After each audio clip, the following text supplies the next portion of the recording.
السلام علیکم ناظرین. اکثر ایک لفظ نورا کشتی ہم ہماری سیاست میں بہت زیادہ سنتے ہیں.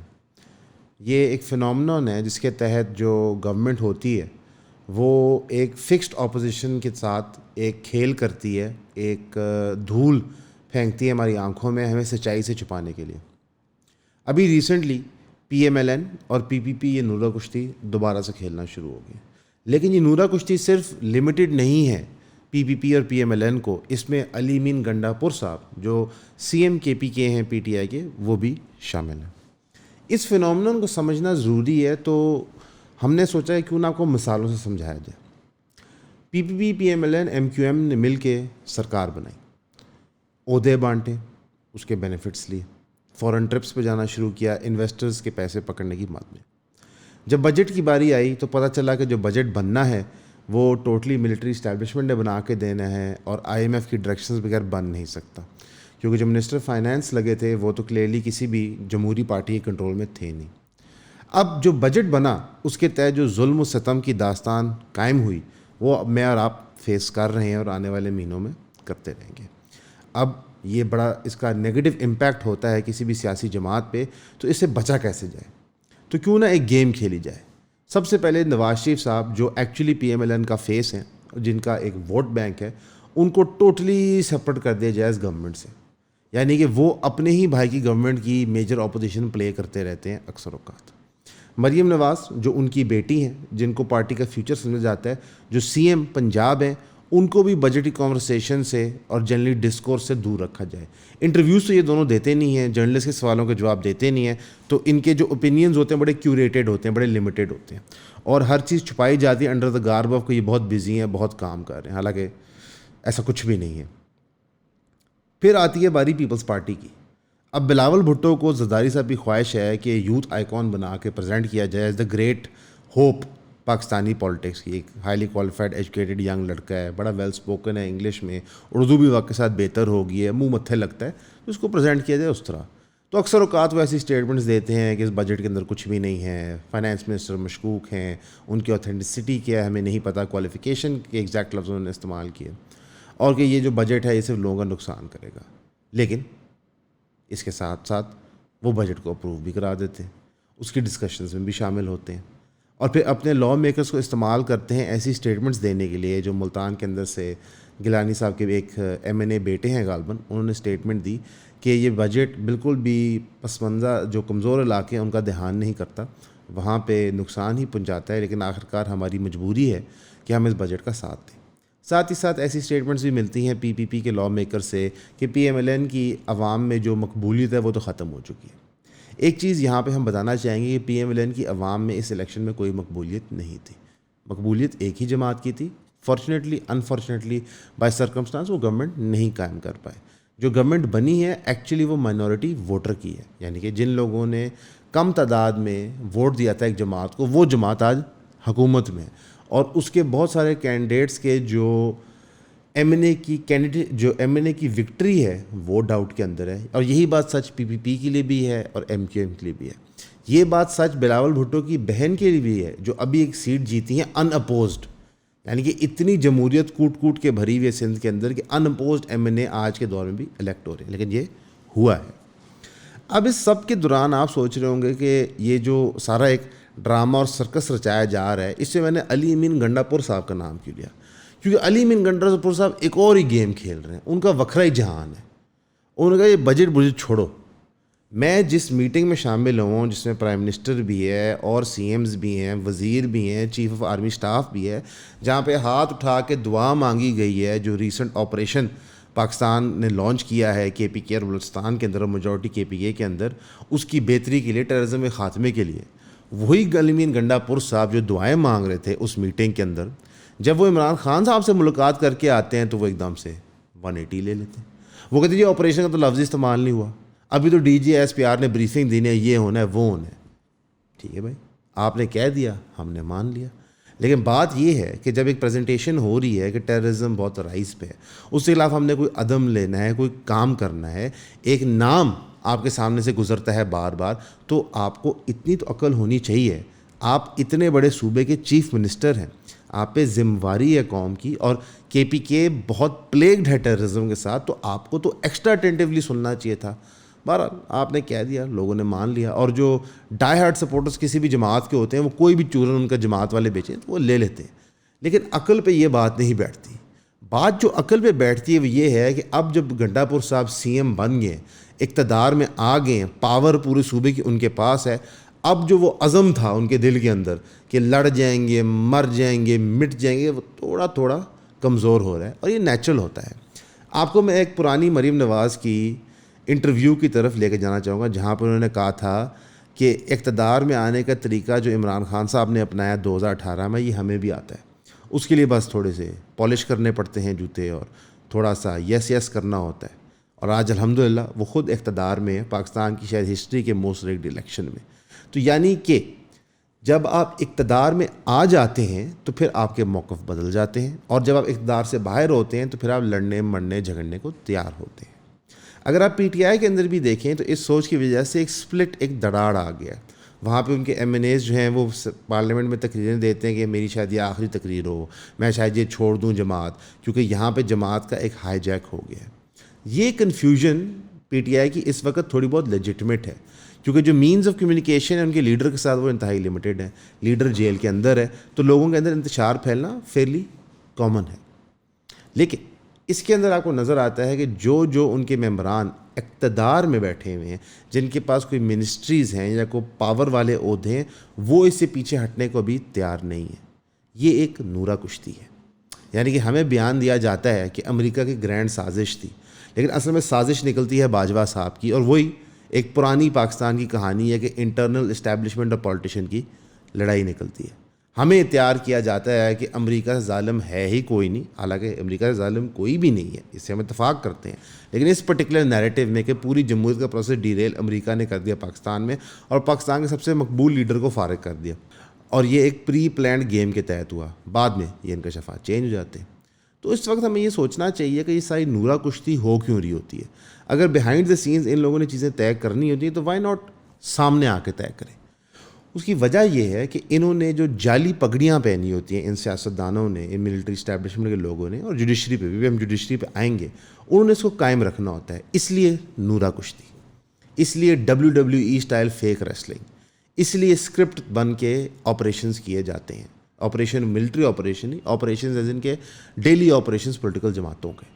اکثر اوقات آپ دیکھتے ہیں کہ جب نواز شریف صاحب ملک سے باہر بیٹھے ہوتے ہیں تو وہ اتنے سخت بیان دیتے ہیں ملٹری اسٹیبلشمنٹ کے ساتھ پاس کے بارے میں، اور جب اقتدار میں آ جاتے ہیں تو پھر بارے نیارے ہوتے ہیں سب کے. اور یہی خان صاحب کے لیے بھی سچ نکلا کہ مشرف کی انہوں نے بہت انیشلی تو حمایت کی، لیکن اس کے بعد انہوں نے بہت لان تھان کی. لیکن وہ لان تھان انہوں نے باجوہ صاحب کو، فیض صاحب کو نہیں ایکسٹینڈ کی جب وہ ان کو اقتدار میں لا رہے تھے. ہاں، جب اقتدار سے نکالے گئے تو بالکل انہوں نے باجوہ صاحب کو ون سائیڈڈ بیشنگ سٹارٹ کر دی. لیکن فیض حمید صاحب کی انہوں نے بیشنگ نہیں کی. حالانکہ پوری پی ٹی آئی جماعت قسم قرآن کی اٹھاتی ہے کہ ہمارا کوئی پلان نہیں تھا فیض حمید صاحب کو چیف بنانے کا. لیکن ڈی جی آئی ایس آئی جنہوں نے پراپ اپ کیا تھا ٹی ایل پی کو، ایک جماعت کو جس نے پی ایم ایل کی گورنمنٹ گرانے میں کرٹیکل رول ادا کیا تھا، جو آج ملک میں فسادات مچا رہی ہے، ان کے بارے میں کچھ نیگیٹو نہیں کہا جاتا. جنرل فیض حمید جنہوں نے ایک محل نما کوٹھی بنائی ہے اپنے آبائی گاؤں کے اندر، اس کے بارے میں کوئی بات نہیں کی جاتی. اس کی شاید بنیادی وجہ یہ ہے کہ یہاں پہ وہ والا حساب ہے کہ ہمیں وہ جنرل قبول ہے جو ہمیں پسند کرتا ہے. اس لیے جب بہت سارے ساتھی کہتے ہیں کہ انٹرا اسٹیبلشمنٹ لڑائی ہے اور اس کا شکار پورا ملک ہے، تو اس میں صداقت نظر آنا شروع ہو جاتی ہے. اب اس سارے ٹائم کے اندر آپ اور میں کیا سوچتے ہیں؟ ہم یہ سوچتے ہیں کہ ہمیں بچائے گا کون؟ تو پھر ہم اعلیٰ عدلیہ کی طرف دیکھتے ہیں. ہماری اعلیٰ عدلیہ اس وقت فل بینچ ہیئرنگ کر رہی ہے سنی اتحاد کونسل یا عرف پی ٹی آئی کی ریزروڈ سیٹس کے معاملے میں. آپ وہ پروسیڈنگ ضرور دیکھ رہے ہوں گے، ان کے ملینز میں ویوز آ رہے ہیں، اور ظاہر ہے چینل بھی مونیٹائزڈ ہے تو پیسے بھی کما رہے ہیں وہ چینل والے. اور اس کے اندر جب آپ گفتگو نوٹ کرتے ہیں تو سب سے پہلے آپ کو نظر آتا ہے کتنا بربریت کا نظام ہے ہمارے سپریم کورٹ میں. جس طرح ایک وکیل اپنا موقف پیش کر رہا ہوتا ہے اور وہ سارے جج اس کو one by one out of turn randomly سوال پوچھ رہے ہوتے ہیں، اس پہ پریشر ڈال رہے ہوتے ہیں. حالانکہ وہ کیس سے پریشر نہیں ڈال رہے ہوتے، جو موقف وہ بیان کر رہا ہوتا ہے اسے ہٹ کے وہ سوال پوچھ رہے ہوتے ہیں، جس کے اوپر قاضی فائزہ صاحب کافی انوئے بھی ہوتے ہیں. ان کی شکل پہ نظر بھی آتا ہے کہ وہ اپنے ساتھیوں کے کوشچن سے انوائے ہو رہے ہیں, اور آپ کو کلیئرلی سپلٹ نظر آ جاتا ہے سپریم کورٹ میں, اور آپ کو نظر آ جاتا ہے کہ کس طرح ہماری سپریم کورٹ ایک ایسٹ انڈیا کمپنی, برٹش سامراج کا لیفٹ اوور پیس ہے. جو لینگویج وہاں استعمال ہو رہی ہوتی ہے, your lord ship, my lord ship, made please the court, made please my lord, ایک بھیک کی ہوتی ہے. حالانکہ اگر شرعی طور پہ یہ بات سمجھی جائے کہ قاضی یعنی کہ جج کے ہاتھ میں کتنی ذمہ داری والا کام ہوتا ہے, تو وہ تو بیچارہ عاجزی سے میرا خیال ہے ڈوب جائے کہ میرے اوپر اتنی ذمہ داری ہے, کیونکہ قیامت والے دن جج ڈسپینسیشن کرنی ہے اللہ نے, تو اللہ نے اپنا ایک کام انسان کے ذمہ دے دیا دنیا کے اندر کہ آپ نے میرے قانون کے مطابق ایڈجوڈیکیشن کرنی ہے پروسیس کی, اور الحمدللہ ہم سب مسلمان ہیں تو ہم اس میں ایمان رکھتے ہیں. تو پھر جب آپ اس سیٹ پہ بیٹھے ہوتے ہیں تو پھر آپ کو اس کے پروٹوکالز بھی سمجھنے چاہیے, اور شاید ہمیں ریوزٹ کرنا چاہیے یہ آئیڈیا کہ جس پیراڈائم کے اندر ہمارا جوڈیشل سسٹم سیٹ اپ ہے وہ کلیئرلی ہمارے ملک کے لیے نہیں بنا تھا, جس وجہ سے اکثر اوقات لوگوں کا ٹرسٹ کورٹ کے اندر ایگزسٹ نہیں کرتا. کہ ایک چیز جو آپ کی زبان نہیں بول رہی, ایک چیز جو آپ کی طرح دکھتی نہیں ہے, آپ کی طرح آپ کی طرح سوچتی نہیں ہے, اس میں آپ ٹرسٹ کیسے کر سکتے ہو؟ جب وہ لنچ کی سماعت کے لیے اٹھے تو ہر جج کی کرسی کے پیچھے ایک بہرا آیا اور اس نے کرسی پل بیک کی جج کے احترام میں, اور وہ اتنا بیہودہ سین تھا کیونکہ فل بینچ تھا, کیمرہ پین آؤٹ ہوا تھا, تو ساری سیٹوں کے پیچھے آپ کہہ سکتے ہیں کہ ایک بہرا کھڑا ہوا تھا, اور وہ بہرے بڑے شملے والے تھے, بڑے وہ خوبصورت یونیفارم والے, انہوں نے ان کو باہر نکالا. اس سے آپ کو مائنڈ سیٹ نظر آتا ہے. اور ایک ملک جہاں پہ معیشی طور پہ ہم کمپلیٹلی تباہ ہو چکے ہیں, تو یہ ایک چھوٹی سی جھلکی تھی. ابھی ہمارا جو ڈیولپمنٹل فنڈ ہے ملک کا وہ کٹ کیا گیا ہے غالباً 17% سے, تاکہ آئی ایم ایف کے لیے گنجائش بنا سکے. لیکن ایٹ دا سیم ٹائم ہم نے ایک انکریز دیکھا ہے امارات کے اندر جو پولیٹیشینس اور بیوروکریٹس لیں گے. ہم نے رینوویشن کی مد میں اربوں روپیہ دیکھے ایلوکیٹ ہوتے ہوئے بیوروکریٹس اور ججز کی رہائشوں کے اوپر. اب یہ ایک بہت انفارچونیٹ ریالٹی ہے. یہ جو نورا کشتی کی جاتی ہے جسے مجھے اور آپ کو بہکایا جاتا ہے, وہ اس لیے بہکایا جاتا ہے تاکہ ہم بجٹ کو غور سے نہ پڑھیں, ہم ان کی جو پرکس اینڈ پریولیجز ہیں ان کو غور سے نہ دیکھیں. لیکن ایک بہت خوشائن چیز ہوئی ہے اس ٹائم میں, جو سرکار نے ملٹری اسٹیبلشمنٹ مل کے فیصلہ کیا تھا آپریشن کرنے کا, اب ان کو اس کے بیک فٹ پہ جانا پڑ رہا ہے, کیونکہ لوکل لوگ بھی کے پی کے میں کھڑے ہو گئے ہیں. بلوچستان میں بھی ہم دیکھ رہے ہیں کہ 6 جماعت کی اپوزیشن پارٹی بن رہی ہے جن کے پاس ایم این اے کی سیٹس موجود ہیں, جو بلوچی بیس پارٹیز ہیں, جس میں اے این پی بھی شامل ہے, جے یو آئی بھی شامل ہے, کئی اور پارٹی ہیں. کیوں ان کو بھی نظر آ رہا ہے کہ جو ڈنڈے برسانے کا, گولی مارنے کا طریقہ آپریشن کرنے کا شاید یہ درست نہیں ہے, اور اسے بہتر ہے کہ ہم ان علاقوں میں پولیسنگ بہتر کریں. جو ہم نے اربوں روپے خرچ کرنے ہیں ملٹری کو وہاں موبلائز کرنے کے لیے, تو ہمیں چاہیے ہم پولیس کو کریں. جس کی وجہ سے فائنلی شہباز شریف صاحب نے اپنا چپ کا روزہ توڑتے ہوئے فرمایا ہے کہ یہ آپریشن اس طرح نہیں اس طرح پہلے کے آپریشنز ہوتے رہے, یہ سمپلی ایک انٹیلیجنس گیدرنگ چیز ہے. اگر یہ انٹیلیجنس گیدرنگ چیز ہے تو پھر تو یہ آئی ایس آئی آلریڈی کر رہی ہوگی, اس کے لیے آپ اس کی اپروول نہیں چاہیے ہوتی. انفیکٹ اس وقت تو ہمیں یہ بھی انکشاف ہو گیا ہے کہ آئی ایس آئی اور آئی بی کو ٹیلی کمیونیکیشن کمپنی سے آپ کے ریکارڈ نکالنے کے لیے کوئی جج کی اپروول نہیں چاہیے, ان کو یہ اختیار آلریڈی دے دیا چکا ہے. بلکہ ڈائریکٹ کیا گیا ہے کہ جو ان سے نیچے انٹیلیجنس ایجنسیز ہیں یا پولیسنگ ڈپارٹمنٹس ہیں وہ refer to I S I اور آئی بی کریں ڈیٹا نکالنے کے لیے, ایز اپوز ٹو ڈائریکٹلی جا کے ٹیلی کمیونیکیشن کمپنی سے مانگیں. تو اگر انٹیلیجنس گیدرنگ ہونی ہے اس کے لیے اتنا بڑا ہوپلا کریٹ کرنے کی ضرورت نہیں تھی. اصل میں آپ کی نیت یہ تھی کہ قوم کو جوڑا جائے ٹیررزم کے خلاف ایک مہم کے شکل میں. کچھ مارکیٹ میں گانے ملیں گے آپ کو سننے کے لیے, جو نئے نغمے ہمارے آتے رہتے ہیں, واللہ عالم اس زمانے میں ہم وہ کیوں پروڈیوس کرتے ہیں, لیکن آئی ایس پی آر پھر بھی کرتا ہے تاکہ قوم کے اندر ایک موٹیویشن پیدا کی جا سکے. ہم ایک بہت بڑا محاذ کھول رہے ہیں تو قوم ساری اکٹھی ہو جائے. فارچونیٹلی یا انفارچونیٹلی آپ کرٹیسائز کریں, آپ خوش ہوئیں, دکھی ہوئیں, قوم اس وقت صرف ایک بندے کے پیچھے کھڑی ہو رہی ہے اور وہ ہے عمران خان. آپ کو عمران خان ظاہر طور پہ نہیں پسند ہو سکتا, آپ اختلاف کر سکتے, لیکن اس بات پہ شک نہیں ہے کہ اس وقت قوم کا ایک پرسنٹیج پورشن, جو لارج پرسنٹیج پورشن ہے, وہ عمران خان کے پیچھے کھڑا ہونا چاہ رہا ہے, لیکن وہ آپ ڈینائی کر رہے ہیں.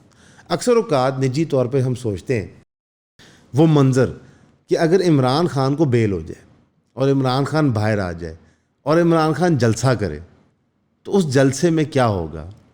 میرا خیال ہے کہ پاکستان کی ہسٹری میں سب سے زیادہ دیکھے جانے والا فزیکلی وزٹڈ جلسہ ہوگا وہ. مثلا لوگ بے بس ہیں اس وقت کسی طرح اس کو باہر نہ نکالیں. لیکن الحمدللہ اللہ کا شکر ہے کہ کوئی بھی ایکسٹرا جوڈیشل ایکٹیویٹی اس معاملے میں نہیں کی گئی اور جوڈیشری کے پروسیس ہی فالو کیے جا رہے ہیں. میں سمجھتا ہوں کہ خان صاحب کا جیل میں رہنا پاکستان کی پولیٹیکل میچورٹی کے لیے بہت ضروری ہے. انہوں نے ایک بینچ مارک بنا دیا کہ جب ایک مقبول لیڈر کے خلاف مقدمہ ہوتا ہے تو وہ نہ سعودی عربیہ بھاگتا ہے, نہ وہ امریکہ بھاگتا ہے, نہ وہ انگلینڈ بھاگتا ہے, وہ جیل جاتا ہے. یہ ملک کے لیے پھر بھی بہتر ہے. کیوں؟ پی ایم ایل این اور پی پی پی کی موومنٹس کی جو بریک ڈاؤن آپ نے دیکھی ہے پچھلے 25-30 سالوں میں, اس کے اندر ملٹری اسٹیبلشمنٹ کا رول تھا ہی تھا. اس میں ان سیاسی جماعتوں کا اپنا رول بھی تھا کہ یہ اپنے مورچے چھوڑ کے اور ملکوں میں جا کے بیٹھ گئے, وہاں پہ لگژری لائف انجوائے کرتے رہے اور ان کے پارٹی ورکرز کٹ کھاتے رہے.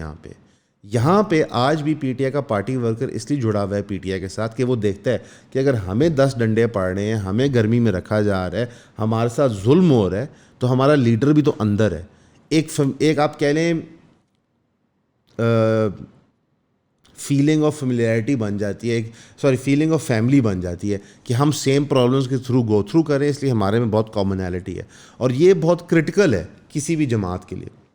اگر آپ آج باچا خان کا لیجنڈری اسٹیٹس دیکھتے ہیں کے پی کے کی پالیٹکس میں یا اوور آل پاکستان کے لٹریری سرکلز میں, تو وہ ان کے اصولوں کی وجہ سے کہ ٹھیک ہے اگر جیل بھی جانا پڑا تو میں جیل بھی جاؤں گا. ابھی خان صاحب پرانی ماضی کی چیزیں جو غلطیاں کر بیٹھے ہیں وہ پھر بھی درگزر کروا سکتے ہیں, اور یہ ہم ان کو مشورہ دے رہے ہیں اگر وہ اپنے اصولوں پر ڈٹے رہیں, اگر وہ اب اسٹیبلشمنٹ سے ہاتھ نہ بنائیں. کیونکہ اگر ہم یہ پرٹیکولر پورشن عمران خان صاحب کی ہسٹری سے نکال دیں جو پچھلے 1.5-2 سال میں انہوں نے گزارا ہے, تو ان کا جو پولیٹیکل کریئر ہے, ناٹ ہیز کرکٹنگ کریئر اور ہیز ہیومینیٹیرین فلینتھریپی کریئر, جو ان کا پولیٹیکل کریئر ہم دیکھتے ہیں تو اس میں کافی کانٹرڈکشنز ہیں, کافی کمپرومائزز ہیں, کافی یو ٹرنز ہیں, اور شاید یہی وجہ ہے کہ وہ ایک تگڑی گورنمنٹ نہیں بنا سکے تھے.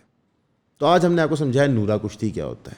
اب آپ نے اس عذاب سے بچنا ہے, اس فساد کے ٹول سے بچنا ہے, اور آپ نے کرٹیکل ایشوز کو ہٹ کرنا ہے. آپ کو سننے کا بہت شکریہ. السلام علیکم. ایون کا ساتھ دینے کا بہت شکریہ. اب ہماری جو ممبرشپ ہے وہ 3000 روپیز کی ہوگی, اور اس ممبرشپ میں آپ کو ایک پرائیویٹ ہمارا زوم سیشن ہوتا ہے ویکلی, اس میں آپ شامل ہو سکتے ہیں. اور ساتھ ہی ساتھ ہم اس کے اندر آپ کو ٹاپ پرائیورٹی دیں گے ہمارے نئے شو کے لیے, اس کا نام ہے Q&A with TMA. اس میں کویسچن آنسر سیشن ہوگا طارق منیر احمد صاحب کے ساتھ, اور جو ممبرز ہوں گے پیڈ ممبرز ان کے سوالوں کو ہائیسٹ پرائیورٹی ہوگی اوبیسلی. اس کا یہ فائدہ ہوتا ہے کہ ہم ایٹ لیسٹ اپنی عقل کے مطابق اور اپنی ایک مارل کانشیس کے مطابق جتنا آپ کو امپارشلی ان بائس طریقے سے نیوز بریک کر سکتے ہیں اور اس کو اینالائز کر سکتے ہیں اینڈ ہوپ فلی انٹرٹین بھی کر سکتے ہیں آپ کو, تو وہ ہم کرتے ہیں. تو آپ یوٹیوب کے ذریعے یا ہماری ویب سائٹ کے ذریعے اس ممبرشپ کے لیے سائن اپ کر سکتے ہیں جو 3000 روپے پہ منتھلی بنتی ہے. شکریہ.